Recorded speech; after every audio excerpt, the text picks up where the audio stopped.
Joining us now by phone is Vice President JD Vance. Mr. Vice President, thank you so much for joining us tonight.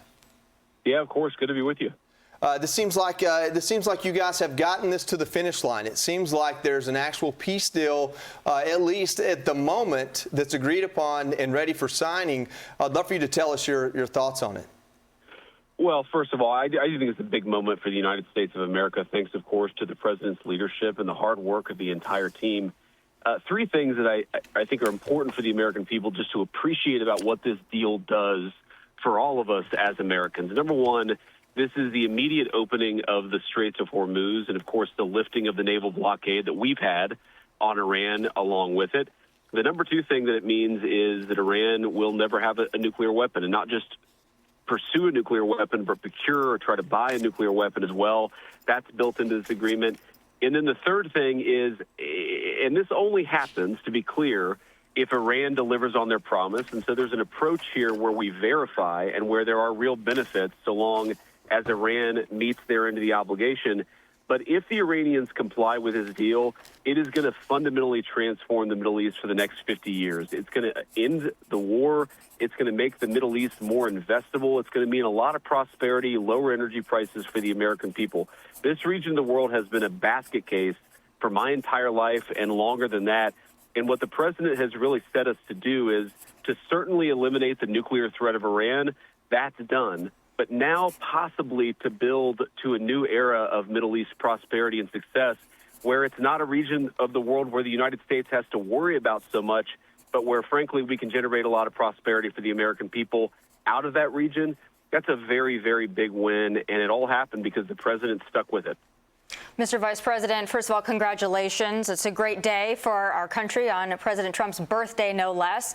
I wanted to ask you, Mr. Vice President, what your message is to the American people who have hung in there amid the high gas prices, the president posting on Truth Social, fire up your engines, let the oil flow. A lot of Americans are excited and relieved to see that. We know it's not going to happen all at once, but what is your message to the American people when their primary concern is that price at the pump?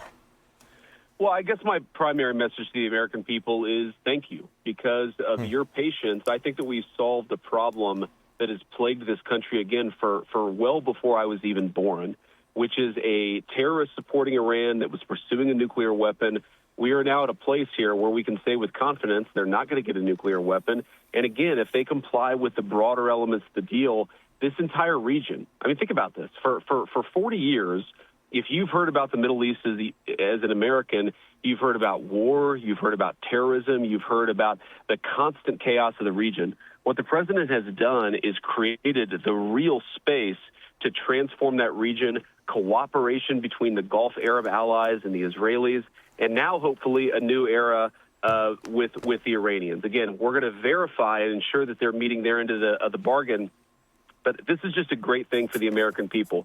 I know that they've suffered from high gas prices. The president has certainly been very concerned about that fact. But what we're going to be able to do is drive down the cost of energy, not just now, but for the long term, and create a real engine of prosperity in the Middle East where Americans benefit from those lower energy prices, lower gas prices, and we don't have the same risk of chaos that we've had for the last generation. That's big, big wins for the American people. I know that this has been a hard time for a lot of Americans, but we have achieved something great for them. I think Trey has got a question for you, Mr. Vice President. Mr. Vice President, Trey Inks here in Tel Aviv. I wanted to ask you about the behind the scenes tonight. We saw this announcement by the Iranians that they were planning to strike Israel after Israeli strikes targeted the Lebanese capital of Beirut, going after Hezbollah there. And ultimately, this agreement was reached, a ceasefire on all fronts, including Lebanon. Could you take us behind the scenes of what that moment was like leading up to this deal actually being signed? Well, Trey, you're exactly right. I mean, after the Israelis struck Beirut, we were very worried, and we saw a lot of evidence that the Iranians were going to launch a large number of missiles at the Israelis. With our communication with them over the course of getting to this signed peace deal, they assured us that they were not going to respond to the Israelis, and they were going to sign this agreement and get to peace. Now, of course, you always have to verify these things, Trey, and we know that there are a lot of people in the Middle East who do not want to make this deal happen. There's, of course, the Hezbollah terrorist organization. Some elements of that organization are still threatening the Israelis. You have a number of different pieces that are moving. And as you know, Trey, sometimes these ceasefires take a little bit of time to take root. People are very good over there at fighting each other. They haven't quite learned how to make peace. But I think under the president's leadership, we've turned over a new leaf. We're going to keep on working at it. I'm not going to say that everybody's going to sing Kumbaya tomorrow. It's going to take a little bit of time to learn the ways of peace. But I do think we took a major, major step tonight. Mr. Vice President, it's Guy Benson. And Mr. Vice President. Oh, go ahead, Trey. Mr. Vice President, we understand there will be a signing ceremony in Geneva, Switzerland later this week. Will you attend that ceremony? I think we're still figuring out the logistics on who's going to attend that signing ceremony. I certainly plan to be there, but it's possible the president himself could be there.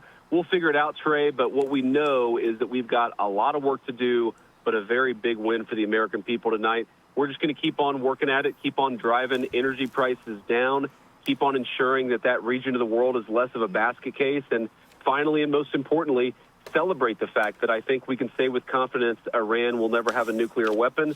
We got a lot of work to do, but a big win tonight. Thank you all. Thank you, Mr. Vice President. Be sure to like and subscribe for all the Fox News latest on YouTube and catch full shows streaming now on Fox One.